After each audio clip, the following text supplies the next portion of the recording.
vez un joven alfarero llamado Gael, que vivía en un pueblo al borde de un vasto desierto. Gael era un artesano talentoso, pero le costaba mucho empezar cada día. Se sentía abrumado por la idea de crear nuevas vasijas y jarras. Solía pasar horas en su taller, mirando el torno, dudando de sus habilidades y preocupándose por si sus creaciones serían lo suficientemente buenas.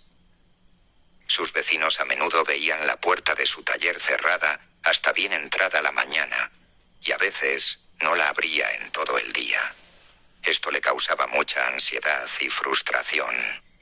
Gael soñaba con tener su taller lleno de hermosas obras, pero la procrastinación y el perfeccionismo lo paralizaban. Un día, una anciana viajera, con ojos que parecían haber visto siglos, se detuvo frente a su taller. Vio a Gael sentado, con la mirada perdida en la arcilla sin tocar. «Farero», dijo ella con una voz suave pero firme. «¿Por qué está tu torno inmóvil?» Gael suspiró. «No sé por dónde empezar, señora. Tengo tantas ideas, pero me da miedo no hacerlas perfectas. Me preocupa lo que pensarán los demás de mi trabajo». La anciana sonrió. «La perfección es el enemigo de lo bueno, joven. ¿Sabes lo que hacen los grandes artesanos cuando se sienten así? Se enfocan en el progreso, no en la perfección.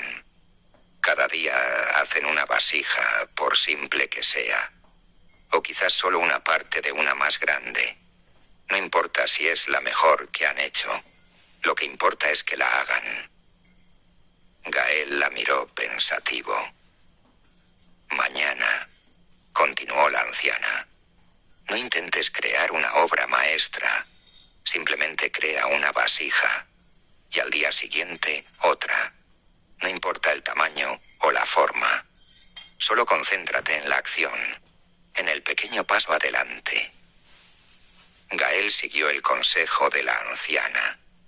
A la mañana siguiente, aunque todavía sentía cierta resistencia, se forzó para empezar.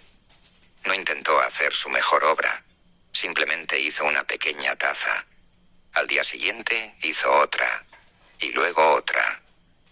Sorprendentemente, a medida que los días se convertían en semanas, su taller comenzó a llenarse. Algunas vasijas eran imperfectas, otras bastante buenas, y algunas, para su asombro, eran verdaderamente hermosas. Lo más importante era que Gael sentía una nueva energía. El miedo y la parálisis habían sido reemplazados por un sentido de impulso y logro.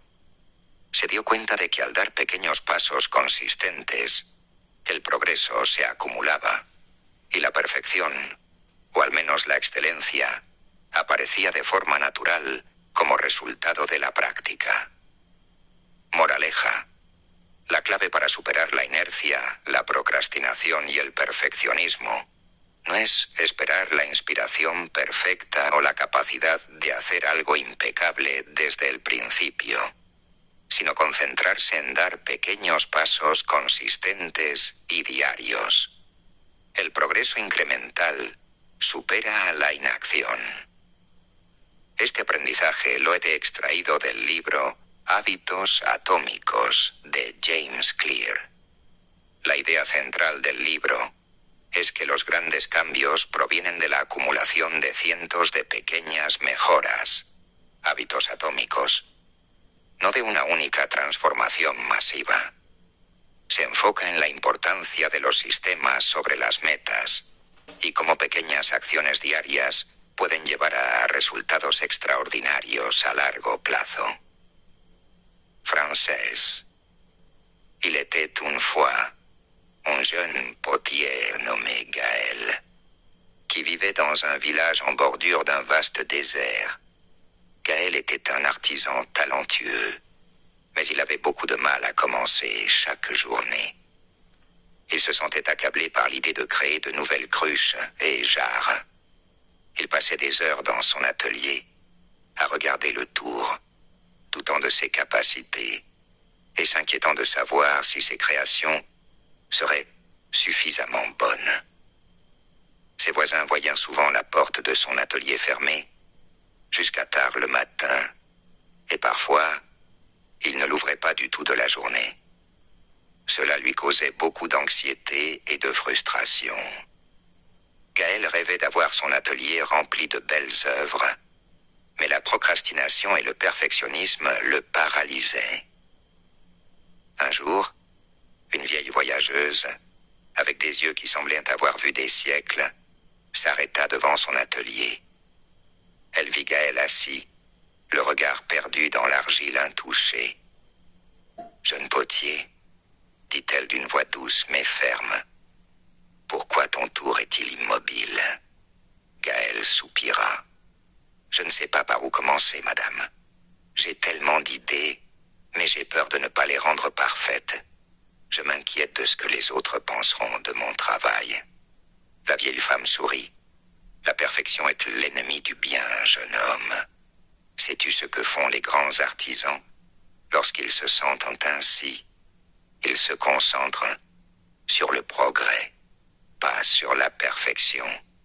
Chaque jour, ils fabriquent un tempo, aussi simple soit-il, ou peut-être seulement une partie d'un plus grand. Peu importe si c'est le meilleur qu'ils aient jamais fait, ce qui compte, c'est qu'ils le fassent. » Gaël la regarda pensivement. Demain, continua la vieille femme. N'essaie pas de créer un chef-d'œuvre. Crée simplement un pot. Et le lendemain, un autre. Peu importe la taille ou la forme. Concentre-toi uniquement sur l'action, sur le petit pas en avant. Gaël suivit le conseil de la vieille femme. Le lendemain matin, bien qu'il ressentît encore une certaine résistance, il se força à commencer. Il n'essaya pas de faire sa meilleure œuvre, il fit simplement une petite tasse. Le lendemain, il en fit une autre, et puis une autre. Étonnamment, au fur et à mesure que les jours se transformaient en semaines, son atelier commença à se remplir. Certaines cruches étaient imparfaites, d'autres plutôt bonnes, et certaines, à sa grande surprise, étaient vraiment magnifiques. Le plus important était que Gaël ressentait une nouvelle énergie. La peur et la paralysie avaient été remplacées par un sentiment d'élan et d'accomplissement. Il se rendit compte qu'en faisant de petits pas cohérents, le progrès s'accumulait et la perfection, ou du moins l'excellence, apparaissait naturellement comme un résultat de la pratique. Morale. La clé pour surmonter l'inertie, la procrastination et le perfectionnisme n'est pas d'attendre l'inspiration parfaite ou la capacité de faire quelque chose d'impeccable dès le début, mais de se concentrer sur des petits pas cohérents et quotidiens. Le progrès incrémental surpasse l'inaction. J'ai tiré cet apprentissage du livre Atomic Habits en français. Un rien peut tout changer, de James Clear. L'idée centrale du livre, que les grands changements proviennent de l'accumulation, de l'accumulation de centaines de petites améliorations, habitudes atomiques, et non d'une seule transformation massive. Il met l'accent sur l'importance des systèmes par rapport aux objectifs et sur la façon dont de petites actions quotidiennes peuvent te conduire à des résultats extraordinaires à long terme.